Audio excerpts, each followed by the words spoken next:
Hello, Empuraan എന്ന ചിത്രത്തിൻ്റെ ആദ്യ റെസ്പോൺസാണ് എന്ന് നോക്കാൻ പോകുന്നത്. അതായത് ചിത്രത്തിൻ്റെ ഏറ്റവും പുതിയ സെൻസറിങ് റിപ്പോർട്ട്.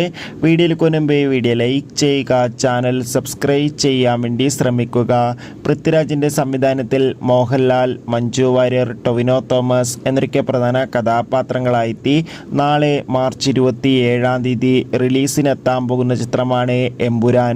എല്ലാ സിനിമാ പ്രേമികളും ഒരേപോലെയാണ് എമ്പുരാൻ എന്ന ചിത്രത്തിൻ്റെ ഓരോ അപ്ഡേഷനും അറിയാൻ വേണ്ടി കാത്തിരിക്കുന്നത്. ചിത്രത്തിന് അതിഗംഭീരമായ ടിക്കറ്റ് ബുക്കിംഗ് ആണ് ഇപ്പോഴും നടക്കുന്നത്.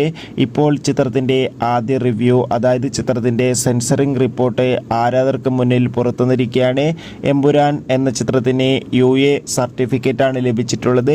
ചിത്രം 2 മണിക്കൂറും 59 മിനിറ്റുമാണുള്ളതെന്നും ഒപ്പം ചിത്രം മികച്ചൊരു IMAX എക്സ്പീരിയൻസ് നൽകുന്ന ചിത്രമാണെന്നും ചിത്രത്തിൽ എല്ലാവരുടെയും മികച്ച അഭിനയം തന്നെ കാണാൻ വേണ്ടി സാധിക്കുന്നുണ്ടെന്നും സെൻസറിങ് റിപ്പോർട്ടൊക്കെ സൂചിപ്പിക്കുന്നുണ്ട്. കാത്തിരിക്കാം കൂടുതൽ അപ്ഡേഷൻ അറിയാൻ വേണ്ടി.